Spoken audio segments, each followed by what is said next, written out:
Blue Flare cemented itself as a meta contender from BT10 going into EX3. Its ability to control board with stuns and utilize aggressive tempo is very reminiscent of Gobblebond or Blue Hybrid. This is Tepid with Gordos Games, and this is the list I'll be taking into EX3. Over the course of the video, I'll be discussing the decisions I made, some changes to consider, and additional text one can add to the list.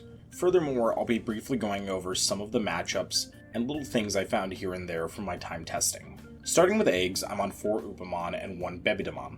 One area Blue Flare can benefit is in draw power, as your card selection is around the archetype, not your generic pieces, so finding them can be crucial. I think either 4 Bebidamon or 4 Upamon are both valid, as it depends on the matchup which will turn on. When Crosshearts was more prolific before the announcement of the ban list, both Bebidamon and Upamon were turned on by the deck. Now with Crosshearts out, more so Upamon is looking to be live due to the prevalence of searchers within the meta. And in a worst case, even if the Upamons are not live for whatever reason, we're playing both Soranjo and Sorai, so we can turn them on. Moving into rookies, we're on 4 Gaussmon, which goes without saying, and 3 Madoki Betamon. The Betamons still have a range of effects to turn off, and the prevalence of memory boosts, especially in the mirror, can let a hard-cast Madoki disable your opponent's plans. For champions, we are on 4 of each of the Blue Flare level 4s, each of them playing a pivotal role, both with their own play effects and synergies with level 5s in lists. And as a tech with our champions, we have 2 Submeramon, who on Evo strip a source and then reduces by 3k a Digimon with no sources. The card also possesses Armor Purge and a 4 cost to hard play, which help to make up for his 3 evolution cost. Submeramon serves as both our out to memory blockers and play cost blockers, as well as any hardcast rookies. And if you're putting a Submeramon over a Gaussmon, you can push through an attack with aggression, and then if it dies, you still have the Gaussmon, which on deletion will play out one of your Blue Flare level 4s. Furthermore, when we get to level 5, Decker Greymon also has Armor Purge, so if you tower Decker Greymon onto a Submeramon, you can start to stack chains of protections, which if your opponent doesn't have access to bounce, DP reduction, or DG evolution, can leave you with a very strong target to be defensive with. I cannot overstate how much an ill-timed Chumon or Solarmon can ruin your game plan, so having the Submeramons gives you a decent out. Next are your Formidable Greymons, the deck's main aggro piece, and defensive utility with the multi-board stuns, and in conjunction with Soranjo, you can soften a field before dropping this to buy key time, and even when digicrossing for a cost of 5, the stun will still have the ability to pay off, as well as the rush effect. Often you'll find yourself with both a Kiriha and a memory boost, so if you haven't found both the male Bergermon and the Greymon and only have one of the pieces, 5 isn't the end of the world for the Metal Greymon. The next level 5 Decker Greymon by comparison is a fully defensive piece, although his Purge allows him to swing safely into security. And if you're playing the Metal Greymon for 3, committing an extra 2 memory to Evo to Decker Greymon, or even chaining them for unconditional stun, can really lock down your opponent, and this is before we even consider the inherited male Bergermon.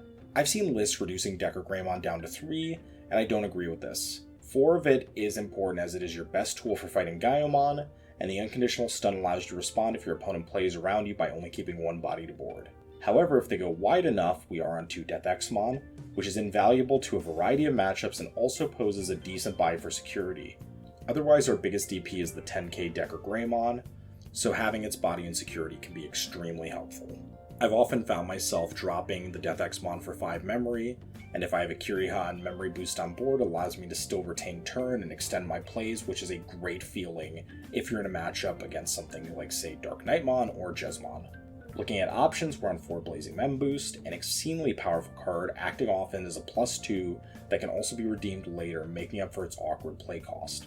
This is another reason we're on 4 Decker Greymon, as there's a ruling with Blazing Mem Boost where if you only find 2 Blue Flare cards, you cannot play a Kiriha out if you find it. You need a minimum of 3 cards to play out any Kirihas you find, and getting the Kiriha out is very important, as just adding the cards to hand and having the Mem Boost on board will not allow you to capitalize as much, as your opponent can still choke you to 1, forcing you to cash in the Mem Boost, taking away some of the tempo you would have gained if you had been able to play out the Kiriha.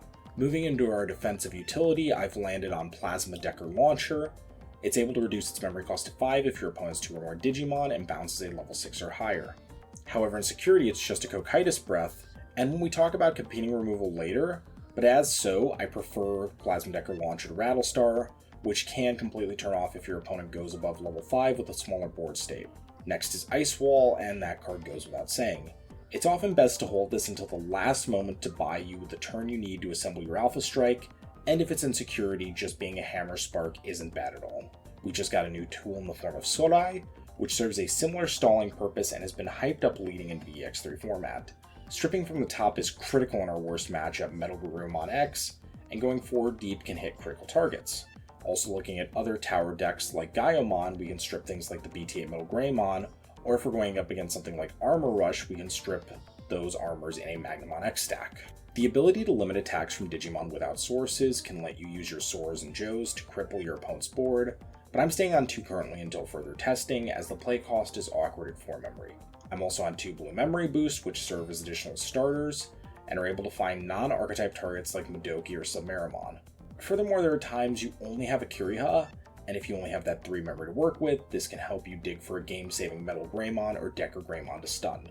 One of my concessions for the deck was to put in Hammer Spark, as I was finding that bounce effects helped against Metal Garurumon X, but were completely negated against Gaiomon, which I think will make up a decent portion of the format. So these Hammer Sparks essentially function as a pseudo removal, being hit security and gaining back 2 memory, allowing us to retain turn, especially if we have the Kuriha on board. But in the case where they're just in hand, Hammer Spark does allow you to extend your plays out a little bit further, getting up to in some cases 6 memory with both the Kuriha and a memory boost. Furthermore, if you have the Hammer Spark in the opener, and you're going second, your opponent's giving you 3 memory, which is very common in this format, you can use the Hammer Spark to go to 4, play the Blazing Mem boost, and in the Magical Christmas Land scenario where you get the Kuriha, you'll put your opponent to 1, where you have a Mem boost and a Memory Retention Tamer, all for the cost of the Hammer Spark.